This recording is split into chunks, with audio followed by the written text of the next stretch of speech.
Hello and welcome. Now, just so you know, the box is sitting on the front porch out there, but the package handler didn't just leave it. I got home from work and, it was a signature on delivery thing, so everything was safe. It's just sitting out there waiting for me to bring it in. And I so wanted to unbox this right away and film it right away. But first, I had to do the dinner thing, and then early in the evening, I had to go to a committee meeting, and that took a few hours, and it was nearly dark before I even began setting up the lights for this. So in a few moments, when I cut from leaving the box by the kitchen table to me slicing it open, there's a gap of a few hours there. And there it is. What a journey this box took. I'm here in Canada. I bought my copy from Universal Canada, who shipped it from one of its American warehouses. So it took about a week to reach me. It went from beautiful Tennessee to Chicago and then to New Jersey, and then from New Jersey to Toronto, and then to me here in southwestern Ontario. I thought it would be funny when I shot this, but now it seems kind of stupid. I'm using a dolly to move the box from the front porch to the kitchen because, it's such a sacred box that I didn't want to risk damaging it while moving it. Ha ha ha ha. Wow. That's just my sense of humor. I thought it was funny at the time. But it is a sacred box, it's the Beatles mono vinyl box. I'll never part with this. I swear, when I die, I'm going to have like a multi-room underground tomb, like King Tut. But, I'll have all my records and CDs with me, to keep me company in the afterlife, just like the Egyptian pharaohs did. I'm kidding, of course. I can't really do that. I'll have just the Elton John stuff with me. Okay, well, I'm taking my time being extra careful here. I want to get this box safely inside. It just happened to be one of the hottest days of the summer out there, and I didn't want to open a box of vinyl soup. And again, this dolly thing is just my sense of humor, but you never can be too careful. Well, the box doesn't show any external distress, no serious bumps or gashes, not that I can see, so that's really good. I'm feeling good here. I'm feeling good about this. Okay, so now I'm back from that meeting. And I was gone for more than 2 hours. Knowing that, all the while, this box was sitting at home waiting for me to open it. And that was tough. But I made it through. So here's my mono box story. Like many other Beatles fans, I already had the 2009 CD boxes, stereo and mono boxes. But a few years later, when I got seriously back into vinyl and the 2 vinyl boxes were out there, I bought only the stereo box. I almost bought the mono vinyl box too, but then I thought, why buy many of the same albums twice on vinyl? Plus, I already had the mono CDs. I rarely, if ever, played them, but I had them. And I also remember thinking, and I'm kind of embarrassed to admit this now, who cares if the mono mixes were different? Like, really, who cares? I knew why those mixes were considered important. I just didn't care. Not at that point. And so I figured, I'll leave the mono vinyl box. I don't really need it. If I ever want one, I can just get a decently priced copy on the used market. Yeah, and you know how the rest of that story goes, right? A couple of years after the mono box went out of production, I can't remember why I chose to play it, but I played Sgt. Pepper, the mono CD, for the first time.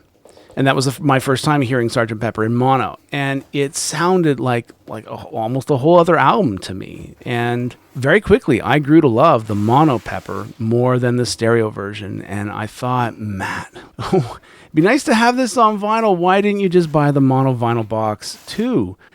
And that's when I realized what a bad mistake it was not to get the mono vinyl box when I'd had the chance. So, I'd screwed myself and I knew it. Seldom in life do we get to go back to a point in our past and make a different choice than the one we originally made. The re-release of this box set, no matter how brief and limited, and even in some ways kind of chaotic that re-release was one of those moments for me. It was a big financial decision. I'll be paying this off for a while, and it's going to mean fewer Elton records for me for the rest of the year. But I'm glad I got this, no matter what it cost.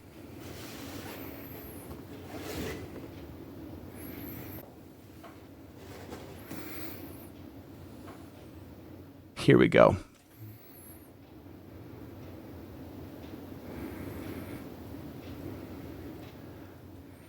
All right, so there are the two signature silica packs.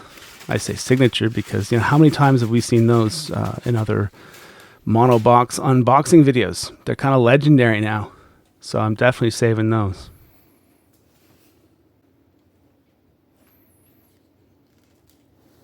The book, which has the size and heft of a coffee table book, and it comes in the box factory sealed.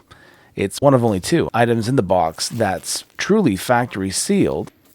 As you're about to see, all the records come in these flimsy bags. The mono book isn't quite as nice as the book you get in the stereo box, but it's still a great resource, full of archival photos,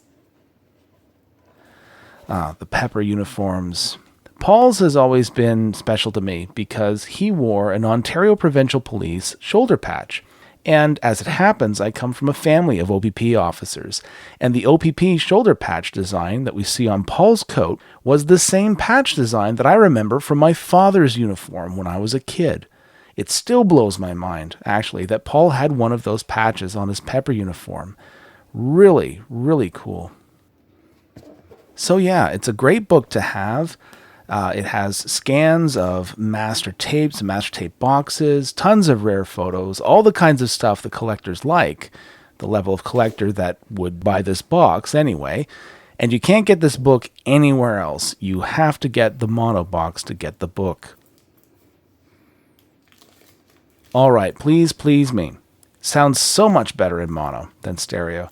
Beautiful reproduction of the original mono sleeve here. The cover photo looks great. Good colors, very warm. Great job. I really don't like these resealable clear sleeves at all. I don't plan ever to sell this box, so I don't think I'm going to save any of these. I don't like the adhesive strip. I don't like the fact that they're so flimsy. Despite this box's price, these sleeves weren't even good quality resealable sleeves, so I think I'm gonna chuck them. And of course, unlike the sleeves in the stereo box, the mono box sleeves have the original flip back tabs. Such a nice touch. Love it. The big mono indicator up there looks great.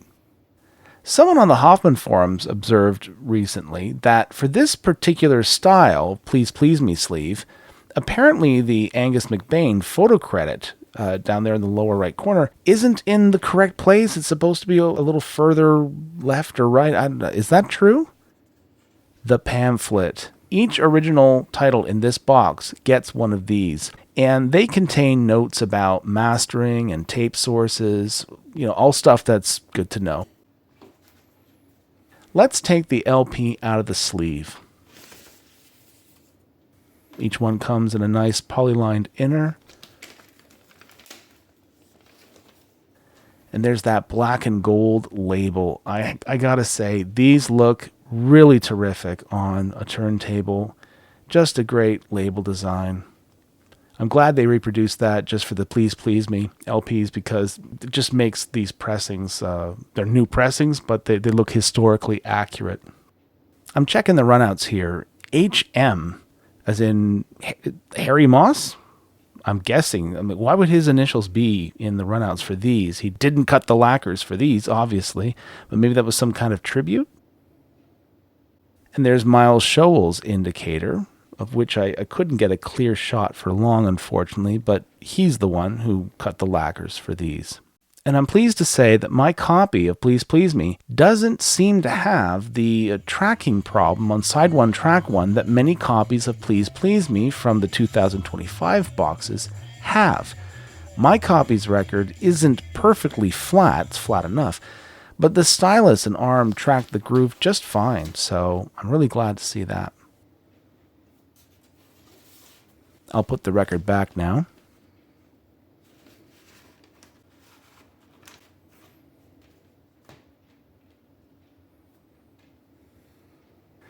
With the Beatles, okay, so this is one of the few titles of which I'd once bought an original UK mono copy, but I didn't keep it. Or maybe it was stereo. I can't remember. Either way, I bought it in London.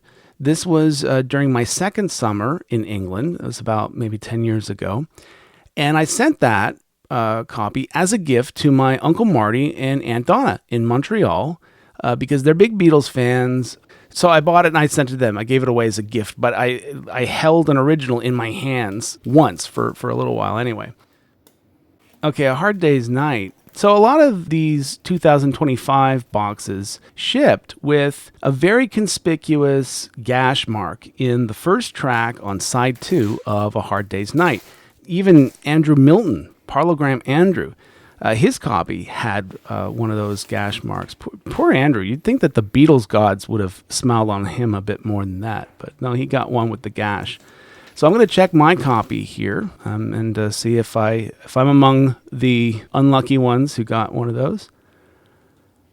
No gash mark that I can see. Looks very pristine. Thank goodness. A Hard Day's Night is probably my favorite pre-Rubber Soul Beatles album, and this mono copy sounds great. It was actually the very first one I played after I opened the box. This album reminds me of summer visits to my aunt and uncles in Montreal. I was about 12 years old when I began to play stuff from their CD collection, and their Beatles CDs were really how I got to know the Beatles catalog. I mean, not too long after that, I got my own copies, of course, CDs and vinyl, but that's kind of where it began.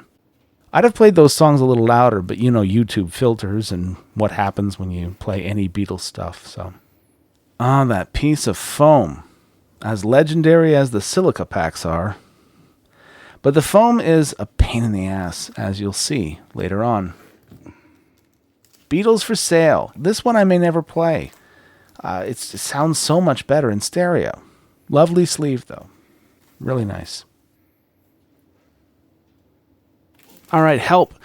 This is the only Beatles record of which I have, currently, right now, I have an original UK copy. But I didn't buy it necessarily because it was the Beatles. Are any Kirsty MacColl fans watching this right now? If so, I bought from someone that used to know Kirsty and her brother Hamish.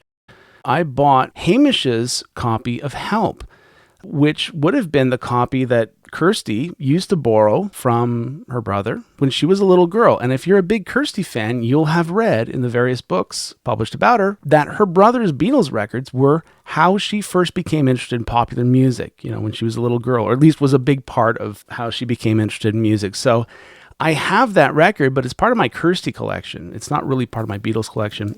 And I never play it either because it's cut up pretty bad. Rubber Soul. I still can't decide whether I prefer the mono mix to the stereo mix. I guess I like both. I'm eager to see if this all analog vinyl mono copy sways me in any way. Gosh, I just like those clear bags. They're so annoying and so cheap. Revolver. So much better in mono, no question. When I was 14, I actually bought a US Capitol mono copy of this in near mint condition for only, are you sitting down? Only 25 Canadian dollars. That was a long time ago. Long time ago. Sgt. Pepper, the album whose mono version showed me why the mono mixes were so important after all. Pepper was also why I ended up buying the stereo vinyl box way back in 2017. You see, I went out and I bought the stereo Pepper vinyl reissue on its own, and I was so amazed at its quality. But I kept it only for about a month before I just gave it to my then girlfriend because she was just getting into vinyl. She had no Beatles stuff. And after I saw that Pepper, I knew I'd want all the stereo LPs, so I just went out ahead and ordered myself a copy of the stereo box. That girlfriend now lives in North Carolina and works in the exciting world of credit.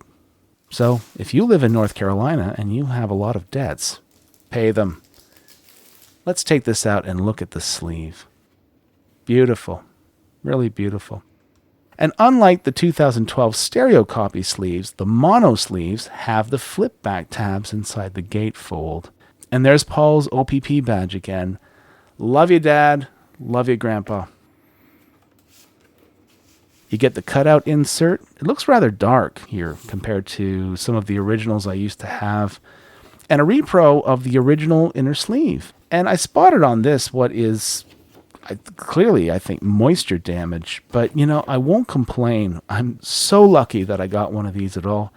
And this copy of the box is pretty much in perfect shape. I've been through most of it, and it has very few defects or imperfections. Let's take the record out and have a look. I just love that Parlophone label. Okay, I cut quite a bit out here. For a while, I couldn't find the pamphlet for Sgt. Pepper, and for a while I thought I just didn't get one. And then I realized that it was actually jammed in the front pouch with its corner stuck in the gatefold spine, I think it's called. Now, in the old days, gatefolds were actually glued inside the spine, kind of sealed in the middle. But not these days. So many newly printed gatefolds in my collection will actually... Oh, great spine label there. Looks great.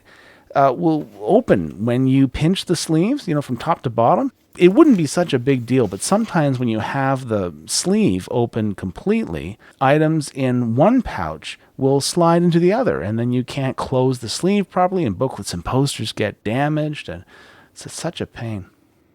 Like I said, I just love that Parlophone label. I don't know why, but I didn't take any video of me spinning my mono copy of Pepper for the first time. I just took photos.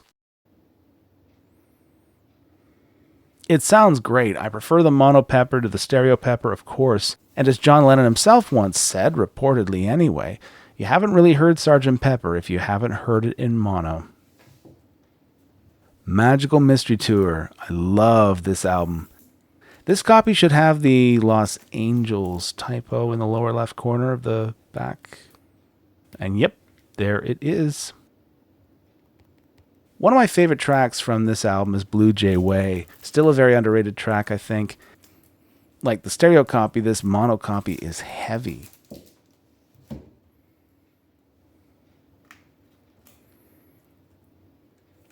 Okay, the White Album. I'm actually not going to open it on camera anyway. Well, okay, and you can see my number here. Yeah, so... But you can see its sleeve is a top loader, just like the original UK mono copy sleeves were. My first copy of this was a Canadian Capital pressing, purple label. I got it the week I turned 15. I don't have that copy anymore, but I do have a late 70s white vinyl copy. It's a US Capital purple label, white vinyl copy, and that was given to me by my friends Mint and Amber in beautiful southern Mississippi. They gave that to me just before I left the South and I moved back to Canada a few years ago.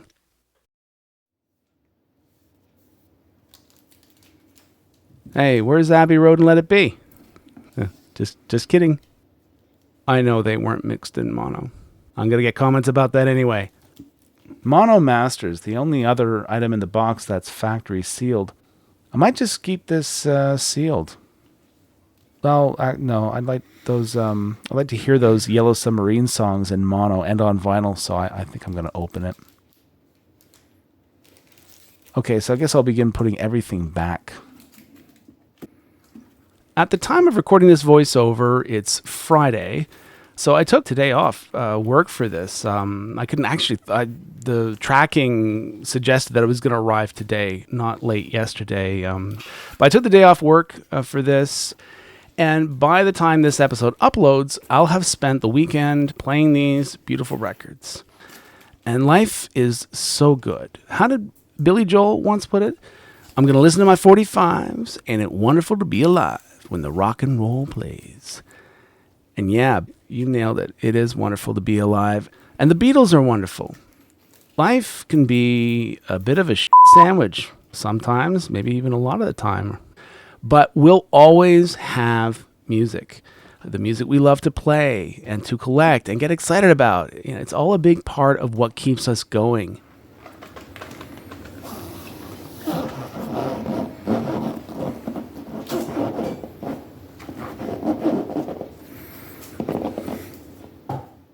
Damn foam. Some of these sleeves expanded, I guess, after I took them out of their bags. I'll try this little trick, you know. Did it work? Nope. The book's still jammed in there. Now I'm making sure that I didn't scuff or scrape the Please Please Me sleeve. And it appears that I didn't. Thank God. Oh, the hell with the foam. I'm not going to store these in the box anyway. I'll just put them on my vinyl shelves, so it really doesn't matter. Can't forget the silica packs. Silica packs help make the world a better place.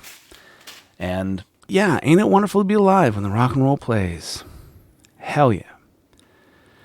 Thanks for watching. If you enjoyed this video, please click like. And although many of you watching right now, this may be the first time that you've seen anything from this channel, and you got to know, I focus primarily on Elton John. He's my golden god of music.